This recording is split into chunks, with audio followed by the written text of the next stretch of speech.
शुरुआत यूक्रेन से करेंगे, जहां शॉपिंग मॉल पर रूसी हमले के बाद राहत और बचाव का काम दूसरे दिन भी जारी है।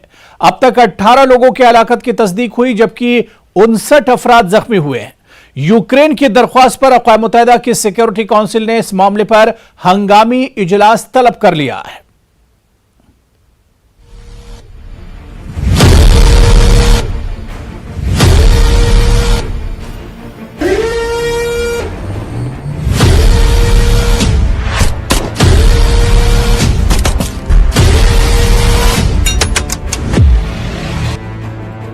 पीक रोज रूस ने यूक्रेन के शहर क्रेमेंचुक में शॉपिंग मॉल पर जो हमला किया वो यूरोपीय तारीख में बदतरीन दहशतगर्दाना हमला था। ये कहना है यूक्रेन के सदर व्लादिमीर ज़ेलेंस्की का। हमला इतना शदीद था कि आग बुझाने के कई घंटे बाद भी मलबे से स्याह धुएं के बादल उठते रहे। यह हमला एक ऐसे वक्त में किया गया जब जर्मनी में G7 का सरबराही इजलास जारी था और 7 बड़ी मईशतों के रहनुमा वहां मौजूद थे। G7 ममालिक के सरबराहों ने रॉकेट हमले को जंगी जुर्म करार दिया और शदीद अल्फाज में इस हमले की मजम्मत की। सरबराही इजलास के शुरका ने कहा कि सदर पुतिन और दीगर जिम्मेदारों को इसके लिए जवाबदेह होना पड़ेगा। मंगल के रोज यूक्रेन के वजीर दाखिला ने हमले के मकाम का जायजा लिया और कहा कि दुनिया के सामने दहशतगर्द पुतिन की असलियत वाज़ेह हो चुकी है और उसे इसकी सजा जरूर मिलेगी। Ще не завершила доба після нанесення удару по цивільному об'єкту, по торгівельному центру в центрі міста Кременчуга. Але вже йде другий день розбору завалів. Як ви бачите, роботи тривають. Протягом цього часу майже всі світові лідери висловилися з співчуттями українському народу і з засудженням дій терориста і злочинця Путіна. Цей злочин однозначно буде покараний не лише щодо Путіна, але і щодо безпосередніх виконавців. इलाकाई गवर्नर दिमित्रो लोनिन ने कहा कि कम से कम 18 अफराद हलाक और 59 दीगर को अस्पताल में दाखिल कराया गया है। हमले के मुतासरीन के लिए मंगल को यौम शोक का ऐलान किया गया है। यूक्रेन के वजीर दाखिला ने मंगल को हमले की जगह का दौरा किया और कहा कि 21 अफराद लापता हैं। वजीर दाखिला ने मजीद कहा कि ये मरने वालों में शामिल हो सकते हैं, क्योंकि हमले के मकाम पर बरामद होने वाली बहुत सी इंसानी बाक़ियात इतनी बुरी तरह जल चुकी थीं कि वो नाकाबिले शनाख्त थीं। उन्होंने कहा कि लाशों की शनाख्त में कई दिन लग सकते हैं। उन्होंने कहा कि मुख्तलिफ महकमों के लगभग 1000 रेस्क्यू और इमरजेंसी सर्विस के कारकुन मलबा हटाने में जुटे हुए हैं। वज़ीर दाखिला ने कहा कि अब तक 60% मलबा हटाया जा चुका है। वज़ीर दाखिला ने कहा कि शॉपिंग सेंटर में 1000 लोग हमले के वक्त मौजूद थे, लेकिन हवाई हमले के सायरन के फौरी बाद लोग शॉपिंग मॉल से भाग खड़े हुए। बदकिस्मती से वो लोग मारे गए जिन्होंने हवाई हमले के सायरन को नजरअंदाज कर दिया। Правила загальні для всієї країни, вони є незмінними. Під час повітряної тривоги потрібно переходити в укриття. На жаль, ті люди, які залишились тут під час тривоги, загинули саме через те, що залишились тут під час повітряної тривоги, знехтувавши, по суті, цим попередженням. Дії адміністрації будуть предметом окремого розслідування, і я зараз їх коментувати не буду, це буде проведено відповідне дослідження. Але, користуючись моментом, я хочу звернутися до всіх, як державних органів, так і приватних структур, торгівельних центрів, розважальних центрів, в тому, що обов'язково потрібно реагувати на сигнали повітряної тривоги. Це ваша безпека, безпека ваших працівників, ваших дітей, що також є дуже важливо. यूक्रेन की हुकूमत ने दावा किया है कि रूस ने शॉपिंग मॉल पर हमले में X-22 सुपरसोनिक मिसाइल का इस्तेमाल किया है। वज़ीर दाखिला ने कहा कि हुक्काम ने पहले ही उस रूसी एविएशन रेजिमेंट की निशानदेही कर ली है जो उनके बकौल इस हमले के लिए जिम्मेदार है। इस बीच रूस के साबिक सदर दिमित्री मेदवेदेव ने फिनलैंड और स्वीडन को धमकी दी है कि अगर इन दोनों मुल्कों ने नेटो में शमूलियत अख्तियार की तो रूसी हथियार इन ममालिक के सरहदों के करीब तैनात किए जाएंगे। कौमी सलामती कौंसिल के वाइस चेयरमैन का ये बयान एक रूसी हफ्तरोजा में शाये हुआ है। साबिक सदर का मजीद कहना था कि रूस जवाबी इक़दामात करने के लिए तैयार है। मेदवेदेव ने इस हवाले से खास तौर पर इस्कंदर मिसाइल, हाइपरसोनिक मिसाइल और जौहरी हथियारों वाले जंगी जहाजों का जिक्र भी किया। साथ ही उन्होंने नाटो को खबरदार किया है कि जजीरा नुमा क्रीमिया पर किसी भी वाक़े के नतीजे में रूस की जानिब से ऐलान जंग हो सकता है, जिससे तीसरी आलमी जंग छिड़ सकती है। Bureau report, news 18 Urdu. और उधर आलमी लीडरों ने शॉपिंग मॉल पर हमले को जंगी जुर्म और खुली बर्बरियत करार दिया और कहा कि पुतिन को इस हमले के लिए जवाबदेह होना पड़ेगा। For the first time in 3 weeks, Russian missiles hit Kyiv again. And yesterday, a Russian missile hit a shopping mall in Kremenchuk. We condemn these attacks and our hearts go out to the victims and their loved ones. It's important that the world doesn't lose its attention and focus over what's happening in Ukraine. We must and we will remain committed until Ukraine and democracy prevail. Putin and those responsible for these atrocities must be held accountable. Well, of course, the news broke as we were all in the G7 sessions, and you could feel the whole mood of the meeting become yet more somber. I think people are just shocked by what Putin is capable of doing, and if anything, it helped those of us who are making the case for helping to protect the Ukrainians, to get that message across to some of those people who are more swing voters in the argument. They can see that this is utter barbarism, and I think one of the things we've seen in this G7 today is a really, really powerful sense of unity and resolve and purpose, and absolute determination to keep giving the Ukrainians the help, the support, the wherewithal to keep going. Et de manière très claire, ce qui ressort de nos discussions, nos conclusions, c'est que ce n'est pas l'Ouest qui s'oppose au reste du monde, mais bien le camp de la paix contre celui de la guerre. La Russie ne peut ni ne doit gagner, et donc notre soutien à l'Ukraine et nos sanctions contre la Russie se maintiendront aussi longtemps que nécessaire et avec l'intensité nécessaire durant les prochaines semaines et les prochains mois. बेहतर जिंदगी की तलाश में America का रुख करने वाले 46 अफराद की मौत वाक़ हो गई। गुज़िश्ता रोज़ टेक्सास बॉर्डर से अमेरिका में दाखिल हुए एक कंटेनर के अंदर 46 अफराद की लाशें पाई गई और 16 अफराद नीम गुनुदगी की हालत में मिले। महकमा होमलैंड सिक्योरिटी ने वाक़े की तहकीकात शुरू कर दी है और 3 अफराद को हिरासत में लिया गया है। खास रिपोर्ट देखिए।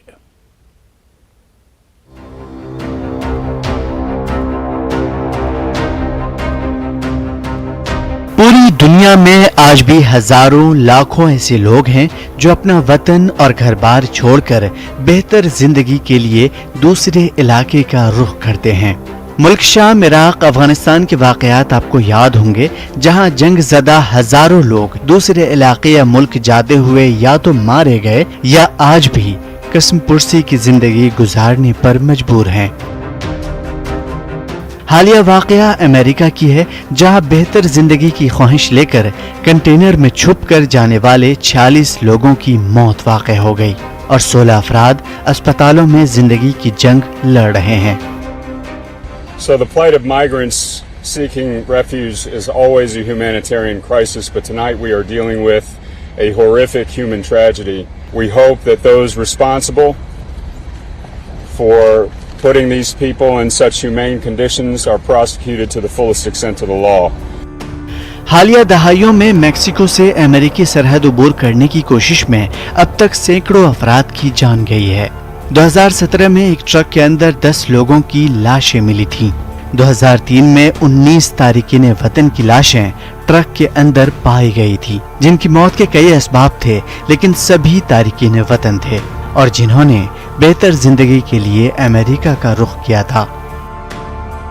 We have been working to assist migrants who are here seeking asylum, as we have throughout the year, every year. We know that there's been increasing volumes over the last 6 months, 12 months related to the policies but our work again is to provide humanitarian assistance. This is a far different situation than what we see. It's tragic. You know, there are that we know of 46 individuals who are no longer with us, who had families, who were likely trying to find a better life. And we have 16 folks who are fighting for their lives in their hospital. Our focus right now is to try to bring aid to them as best we can, but this is nothing short of a horrific human tragedy. हालिया वाकया migration के दौरान हजारों लोगों की जान लेने वाले मोहलिक तरीन सानिहात में से एक हैं। महकमे होमलैंड सिक्योरिटी ने इस वाकये की तहकीकात शुरू कर दी है और 3 अफराद को हिरासत में लिया है। वाज़ेह है कि जनूबी टेक्सास तवील अरसे से गैर कानूनी सरहदी गुजरगाहों के लिए मसरूफ तरीन इलाका रहा है। तारिकीन वतन गाड़ियों में सवार होते हैं, हालांकि सरहदी गश्त की चौकियों से करीबी बड़े शहर सैन एंटोनियो तक जाते हैं, जहां से वो पूरे अमेरिका में फैल जाते हैं। पुलिस का कहना है कि कंटेनर वाकये में हलाक होने वाले 46 अफराद वो खानदान थे जो बेहतर जिंदगी गुजारने की तलाश में थे और उनकी मौत किसी इंसानी अलमिये से कम नहीं है। Bureau report, news 18 Urdu.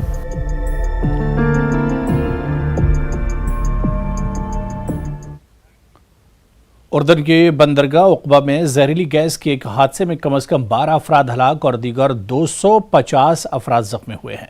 ये बंदरगाह बुहरा अहमर के किनारे वाक़ है। मकामी हुकाम के मुताबिक यह हादसा उस वक्त पेश आया जब क्लोरीन से भरे एक कंटेनर्स को क्रेन के जरिए कार्गो जहाज पर लादा जा रहा था। वीडियो में देखा जा सकता है कि एक गहरा पीला बादल बंदरगाह के ऊपर फैलता चला जा रहा है। मुतासरा इलाके को लोगों से खाली कराया गया है। सेहत अम्मा के माहिरीन का कहना है कि लोग घर में रहें और दरवाजे और खिड़कियां बंद रखें।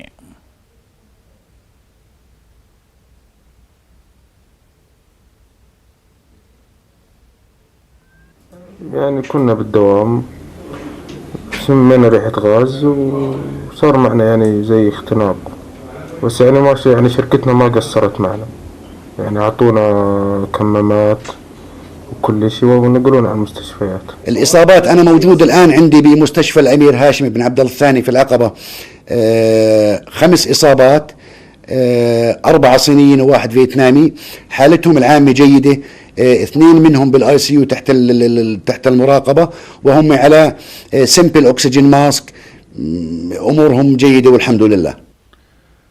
अमरीकी सुप्रीम कोर्ट ने अपने एक हालिया फैसले में कहा है कि तालीमी इदारों में फुटबॉल कोच का खेल के बाद मैदान में दुआ कराना गैर आईनी नहीं है।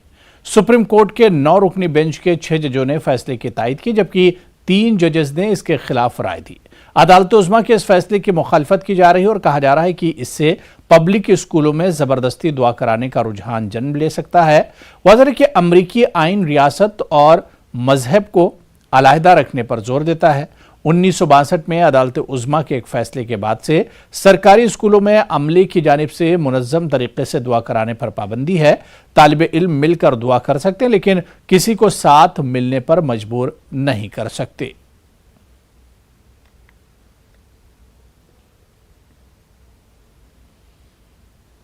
Rulings. So there was like a million different emotions all within a 5-second time frame.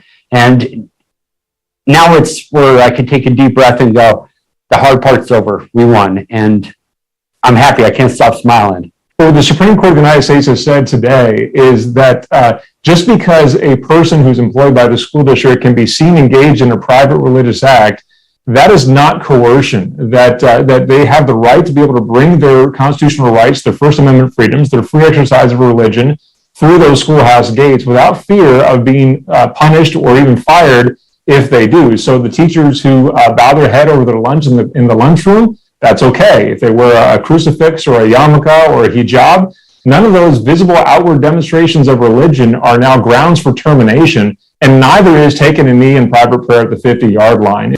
It opens the door to much more coercive prayer in our public schools. But that's not it. As we've seen from the past few days, when church-state separation is undermined and when religious extremist agenda is advanced, our hard-won equality and freedom disappears. It's taken away. Reliance जियो के board ने आकाश अंबानी को नया chairman मुंतखब किया है। Company ने stock exchange को भेजे गए एक नोटिस में यह जानकारी दी। कंपनी ने यह भी बताया कि मुकेश अंबानी ने रिलायंस जियो के डायरेक्टर के ओहदे से मुस्ताफी हुए हैं। रिलायंस जियो ने स्टॉक एक्सचेंज को भेजी गई नोटिस में बताया कि 27 जून 2022 को हुई एक मीटिंग में बोर्ड ऑफ डायरेक्टर्स ने मुकेश अंबानी के डायरेक्टर के ओहदे से इस्तीफे को कबूल कर लिया। यह इस्तीफा पीर 27 जून को काम के वर्किंग आवर खत्म होने के साथ ही लागू हो गया। इसके साथ ही बोर्ड ने कंपनी के non executive directors Akash Ambani की बोर्ड ऑफ डायरेक्टर्स के तौर पर चेयरमैन के तौर पर तकर्री को भी मंजूरी दे दी है। आकाश अंबानी रिलायंस इंडस्ट्रीज के चेयरमैन मुकेश अंबानी के बेटे हैं। वो साल 2014 में रिलायंस जियो के बोर्ड में शामिल हुए थे। काबिल जिक्र है कि रिलायंस जियो तेल से लेकर रिटेल तक के कारोबार में मौजूद कारोबारी ग्रुप रिलायंस इंडस्ट्रीज का टेलीकॉम यूनिट है।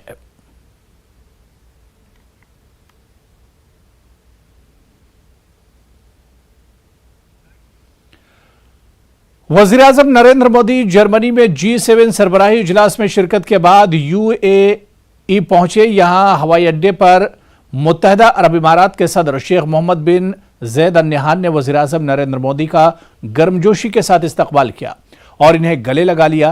पीएम मोदी मुत्तहदा अरब इमारात के साबिक सदर और अबू धाबी के हुक्मरान शेख खलीफा बिन ज़ैद अल नहयान के इंतकाल पर ताज़ियत का इजहार किया।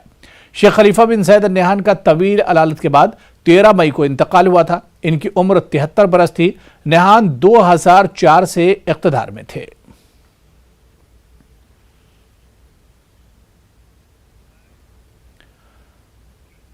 कतर में होने वाले फुटबॉल वर्ल्ड कप 2022 में पहली मर्तबा खवातीन रेफरीज और 3 असिस्टेंट रेफरीज खिदमात अंजाम देंगी। फीफा ने ऑफिशियल्स की लिस्ट जारी कर दी, जिसके मुताबिक मजमूई तौर पर 36 रेफरीज, 59 असिस्टेंट और 24 वीडियो ऑफिशियल्स मैचेस के दौरान फराइज सर अंजाम देंगे। यामाशितोहा वो खातून है जिन्हें कतर में मर्दों के वर्ल्ड कप के लिए 36 हेड रेफरियों की फहरिस्त में शामिल किया गया है। यह पहला मौका है जब मर्दों के आलमी वर्ल्ड कप मुकाबलों में पहली बार खवातीन रेफरीज खिदमात अंजाम देंगी। फ्रांस की स्टेफनी और रवांडा की सलीमा का भी यामाशीता के साथ होंगी। यामाशीता ने कहा कि मुझे बहुत खुशी होगी अगर खवातीन इस तरह खेलों में फाल किरदार अदा कर सकें और अगर खेलों की रहनुमाई कर सकें।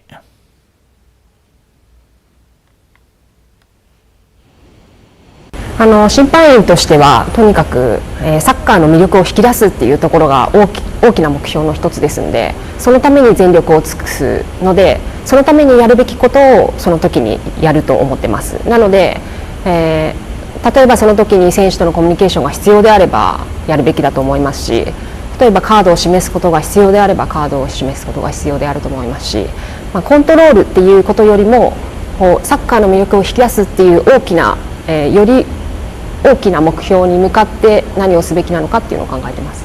プレッシャーはもちろん大きいと思いますし、それだけの責任があると思いますけれども、その責任とかプレッシャーを担えるっていうことが本当に嬉しいことなので、もうそう思ってポジティブに捉えて嬉しいことだって思います。 लातीनी अमरीकी मुल्क इक्वाडोर में शदीद अवामी एहतजाज के बाद पेट्रोल और डीजल की कीमतों में 10 सेंट फी गैलन कमी का फैसला किया गया, लेकिन इसके बावजूद आवाम में नाराजगी बरकरार है। आवाम 30 से 35 सेंट की कमी का मुतालबा कर रहे हैं। मुज़ाकरात का दौर जारी है, लेकिन अभी तक किसी हतमी नतीजे तक नहीं पहुंचा जा सका है। मकामी रहनुमा और सरकारी वफ्द के दरमियान मुज़ाकरात का दौर चल रहा है। वाज़ेह की मुजाहिरीन ने इक्वाडोर के दारुल हुकूमत और दीगर इलाकों को मफलूज कर रखा है। पुलिस से झड़पें भी हुई, लेकिन एहतजाज मजीद पुरतशद्दुद होता जा रहा है। मुजाहिरीन की वजह से तेल की बरामदात में भी परेशानी हो रही है। मुल्की वजारत तवानाई की तरफ से कहा गया है कि अगर मुजाहरे ऐसे ही जारी रहे तो मुल्क में तेल की पैदावार 48 घंटों से भी कम वक्त में खत्म हो जाएगी, क्योंकि तोड़ फोड़ तेल के कुओं पर कब्जे और सड़कों की बंदिशों ने ऑपरेशन जारी रखने के लिए दरकार आलात और ईंधन की नकलो हरकत रोक दी है। manchar con este gobierno antipopular.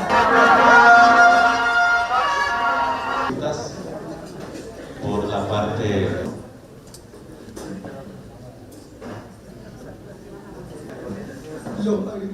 no hemos encontrado un mecanismo que nos permita aumentar el subsidio que ya se otorgó de 10 centavos y de 10 centavos. Sin embargo, estamos dispuestos a escuchar una propuesta de subsidio focalizado por parte de ustedes. Creo que hemos sido absolutamente claros, hemos reconocido todo lo que ha significado y el esfuerzo también que ha hecho el gobierno nacional. Hemos reconocido, pero también hemos dicho los puntos sustanciales, no hemos puesto todos, hemos puesto dos. El tema combustibles y el tema minero petrolero. Dos decretos. En esa medida al menos creo que como pueblos y nacionalidades, si insistiríamos en el resto de puntos más, creo que estaríamos siendo absolutamente irresponsables con el momento político, con el momento social, con el momento económico que está en el Ecuador. Peru में सियासी बहरान जारी है। यहाँ के सदर Pedro Castelo के सैकड़ों हामियों ने एहतजाजी मार्च निकाली और कांग्रेस को तहलील करने का मुतालबा किया। एक मकामी बाशिंदे के मुताबिक सदर कास्टेलो को कांग्रेस काम नहीं करने दे रही और कांग्रेस ने इनकी मदद करने वाले कवानीन की मंजूरी न देकर इन्हें मायूस किया है। वाज़ेह की मुजाहरों में हिस्सा लेने वाले हामियों में बुनियादी तौर पर मकामी अफराद, किसान और मुख्तलिफ तंजीमों के लोग शामिल हैं। हालांकि सदर भी इल्जामात से बरी नहीं है। पिछले महीने कास्टेलो पर बदनवानी के इल्जाम के बाद कांग्रेस के मुआखजे के दौरान 2 वोटों से बच गए थे। हालांकि इनके खिलाफ भी तहकीकात जारी हैं। Basta ya, por eso decimos cierren el Congreso, basta ya, tienen que crear nuevas leyes a favor del pueblo, pero no es así, el Congreso saca nuevas reformas a favor de ellos mismos, ¿y dónde queda el pueblo? Eso se llama traición a la patria, carajo। तो चलिए इस bulletin में अभी फिलहाल इतना ही। आदाब।